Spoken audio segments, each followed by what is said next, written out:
আগের ভিডিওতে আমরা আপনাদেরকে দেখিয়েছি আমাদের নৈনিতাল থেকে জিম করবেটের সফরটা, আর এই ভিডিওতে আপনাদের সঙ্গে ভাগ করে নেব আমাদের জিম করবেটের জঙ্গল সাফারির অভিজ্ঞতা।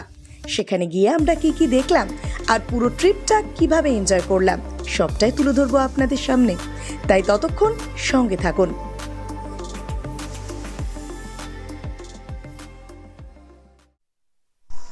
Good morning from Jim Corbett.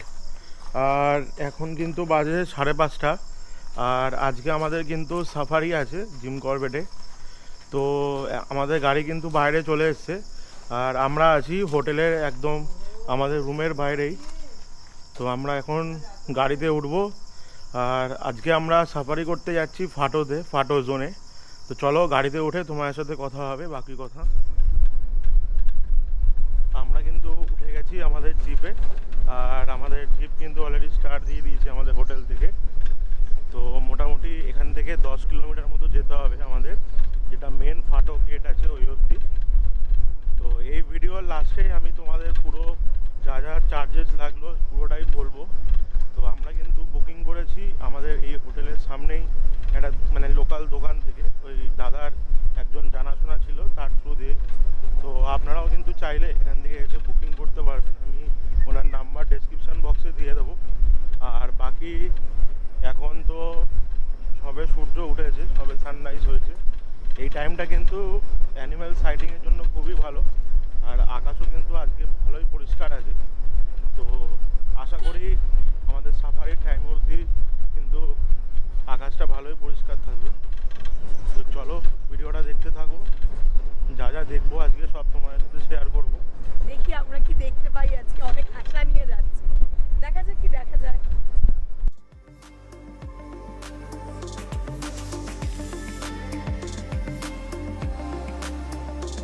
ভারতের প্রাচীনতম এবং বিখ্যাত জাতীয় উদ্যানগুলির মধ্যে একটি হল জিম করবেট।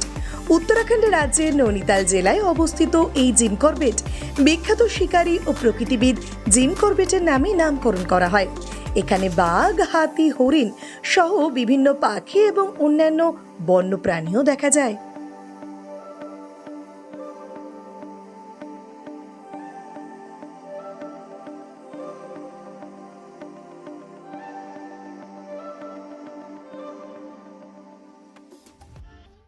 তো এই প্রবেশ করছি ফাটো জোনে। এখানেই আমাদের সব ডকুমেন্ট ভেরিফিকেশান হলো, আধার কার্ড এবং বাকি ডকুমেন্ট যেগুলো আছে, সেটা আমাদের পাস ছিল, সেখান থেকেই ভেরিফিকেশান করে কিন্তু আমরা এখন প্রবেশ করে নিলাম ফাটো জোনে। এই হলো ফাটো জোনের মেন গেট।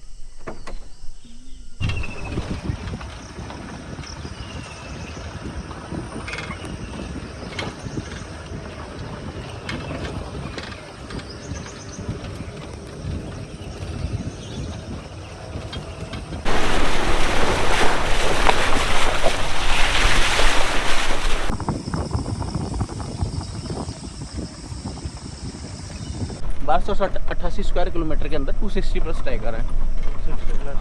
कप्सों के जो उनके बच्चे होते हैं ना, उनकी काउंटिंग नहीं होती है, वैसे अंदाज़ा लगाया जाए तो 300 प्लस से ज़्यादा ही होंगे। हाँ, सबसे ज़्यादा तो मतलब वो ये मध्य प्रदेश में। हाँ, मध्य प्रदेश में वहाँ क्या है कि जो नेशनल पार्क है वो ज़्यादा है, कम से कम 11-12 नेशनल पार्क है वहाँ। अच्छा। हाँ, यहाँ 5 हैं। हाँ,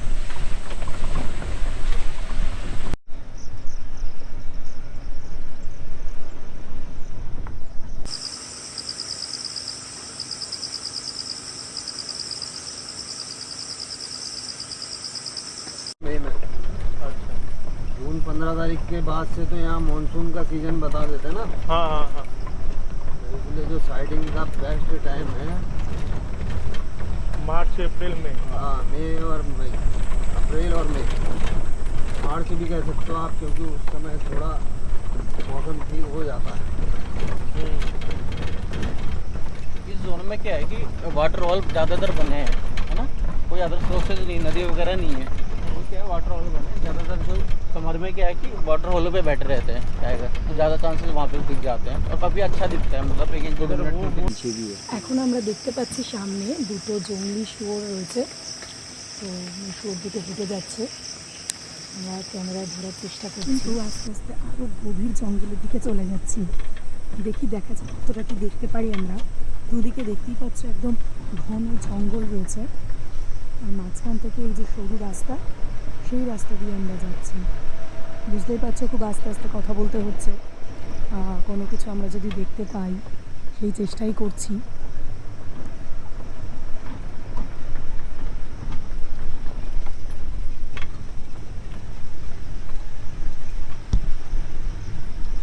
জঙ্গলের মধ্যে দেখো একটা পুকুর মতো করা আছে, এই যে দেখতেই পাচ্ছ সামনে।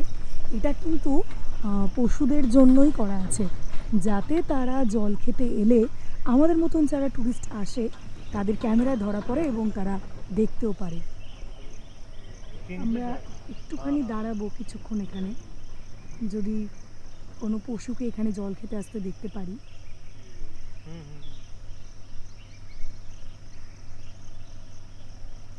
শুধুমাত্র পশুদের জন্যই এটা বানানো।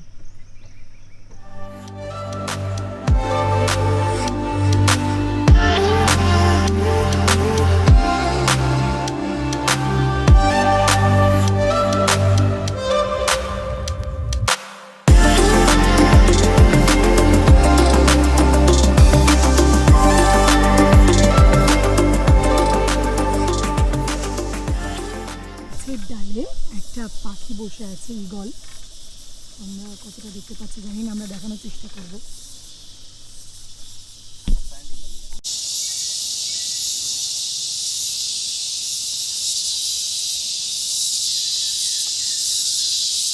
এখন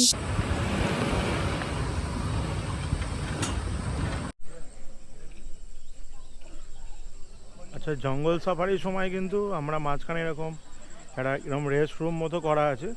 তো এইখানে কিন্তু সব গাড়িগুলো দাঁড়িয়েছে কিছু চা টা খাওয়ার জন্য, তো আমরাও এখানে দাঁড়িয়েছি। তো এটা কিন্তু একদম কোর এরিয়ার একদম মাঝামাঝি, মানে ফাটা জোনের মাঝামাঝি। আর এখানে আমাদের গাইড দাদা বলছিলেন এই যে ঘরগুলো করা আছে এখানে, এগুলো সব ওই মানে ট্যুরিস্টদের থাকার জন্যই, নাইট স্টের জন্য। এগুলো আপনারা চাইলে অনলাইন থেকে বুকিং করতে পারেন এদের সাইট থেকে। আর দাদা যেটা বলছিল যে এখানে থাকলে কিন্তু যে মানে স্পট করার চান্স কিন্তু অনেকটাই বেশি, কারণ মানে এখানে আপনি সারাটা দিন পান থাকলে এই ঘরগুলোতে। এখানে কিন্তু মাড হাউস টাইপেরও করা আছে, মাড হাউস, ট্রি হাউস। তো এখানে থাকলে স্পট করার চান্স এই জন্যই বেশি কি এই যে গাড়িগুলো যখন ঘোরে এখানে, এদের মধ্যে যখন খবর হয়ে যায়, তো এখান থেকে আপনি কিন্তু ইজিলি বেরিয়ে ওদের গাড়ি করেই বেরোতে হবে। আপনি কিন্তু পা হেঁটে এখানে কোনো জায়গাতেই বেরোতে পারবেন না। পা হেঁটে বেরোলে কিন্তু মানে স্ট্রিক্টলি একদম মানে মানে অনেকটাই ফাইন দিতে হবে আপনাকে, মানে অনেক স্ট্রিক্ট নিয়ম আছে এখানে। তো এই যেই মানে যেই জাল দিয়ে যে ঘেরা আছে এই এরিয়াটা কিন্তু পুরো মানে ট্যুরিস্টদের জন্যই করা আছে। এর বাইরে কিন্তু কোনোভাবেই যাওয়া যাবে না, মানে আপনাদের নিজেদের জন্য রিস্ক আছে, প্লাস যারা আপনাদের এখানে নিয়ে আসছে তাদের জন্য কিন্তু রিস্ক। আমাদের কিন্তু সাফারির মোটামুটি 1 ঘন্টা মতো আমরা জঙ্গলের ভেতরে আছি ফাটো জোনে। তো এখনও অবধি কিন্তু আমরা অনেকগুলো স্পটেড ডিয়ার কিন্তু আমরা দেখতে পেয়েছি, তার সাথে কিন্তু যেই বুনো শুয়োর আছে সেটাও দেখেছি। তো এখনও অবধি কিন্তু বাঘ বা লেপার্ডের আমরা দেখা পাইনি। তবে মানে আমাদের গাইড দাদারা বলছিলেন যে লাস্ট এই 3-4 দিন আগেই নাকি এই সামনে একটা ওয়াটার বডি আছে, সেখানে নাকি টাইগার স্পট করা গেছে। তো আমরা এখন সেখানে যাব, দেখি যদি কিছু দেখতে পারি। টাইগার স্পটিং বা অ্যানিম্যাল স্পটিং পুরোটাই হচ্ছে লাকের ব্যাপার। তো না দেখতে পারলে যে মন খারাপ হবে এটা কোনো ব্যাপার না, মানে ধরেই আসতে হবে যে আমি দেখতে পাবো না, দেখতে পেলে সেটা লাক। তো যাই হোক, দেখতে পেলে নিশ্চয়ই আপনাদের দেখাবো। তো ভিডিওটা দেখতে থাকুন। আমরা কিন্তু এখান থেকে এবার ব্যাক করে নিলাম, ওদিকটা আর গেলাম না। ওদিকটা হচ্ছে ইউপি বর্ডার। তো আমাদের এই অবধি ছিল লাস্ট পয়েন্ট। তো এটা দেখে এখন আমরা আবার ব্যাক করে যাচ্ছি। এই জলের ধারে একটু দাঁড়াবো কিছুক্ষণ, যদি কিছু দেখা যায়।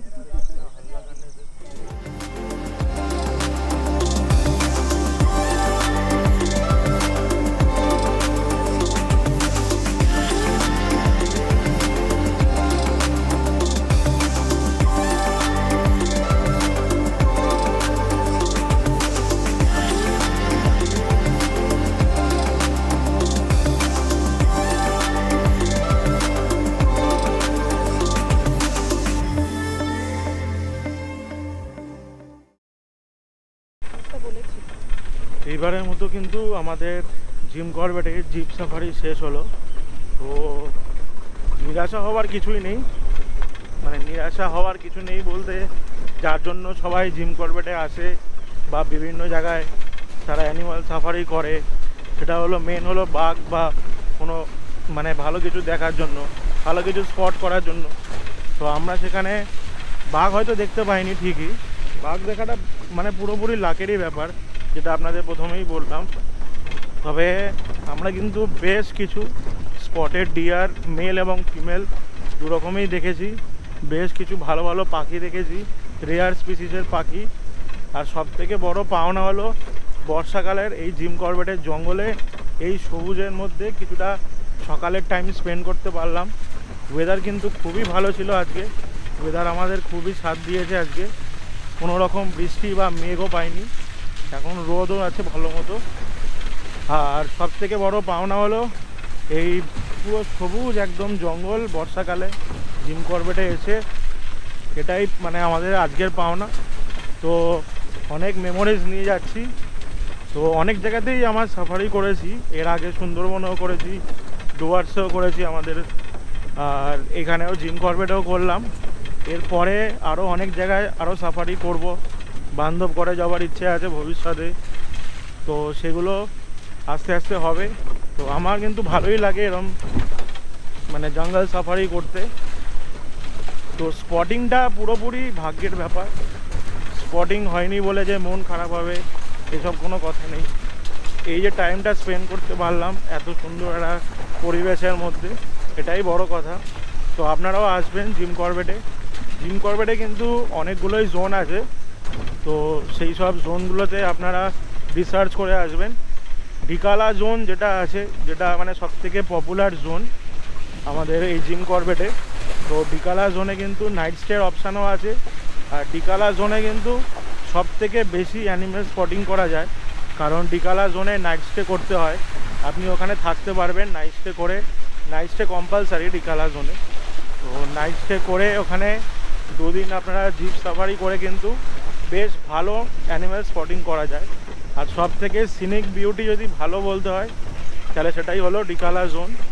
তো সব জোনগুলোই মোটামুটি ভালো, ঢেলা জোনও খুবই সুন্দর, হাঁটো জোনও খুবই, দেখতেই পাচ্ছেন পুরো গ্রিনারি ভর্তি এখানে। তো জঙ্গল তো মোটামুটি সবই এক, তার মধ্যেও যদি ভালো বলতে হয় সব আরেকটু ভালো, তো সেটা হচ্ছে ডিকালা জোন। তো আপনারা যদি জিম করবেটে আসেন অবশ্যই এই জোনগুলো আপনারা চেক আউট করে আসবেন। আর জিপ সাফারির ব্যাপারে বলতে হলে আপনারা অনলাইনেও বুক করতে পারেন, এখানেও বিভিন্ন রকমের এজেন্ট আছে, তাদের থ্রু দিয়েও বুক করতে পারেন। আমিও এই দাদার নাম্বার দিয়ে দেবো, সেই দাদার সাথেও আপনারা কন্ট্যাক্ট করে আসতে পারেন। তো আসুন এখানে এসে ঘুরে যান, সামনে পুজো আছে, পুজোর ছুটিতে আসুন, ভালোই লাগবে। তো চলো আমরা এখন এই জঙ্গল থেকে বেরিয়ে যাচ্ছি, বেরিয়ে এখন যাচ্ছি হোটেলের দিকে।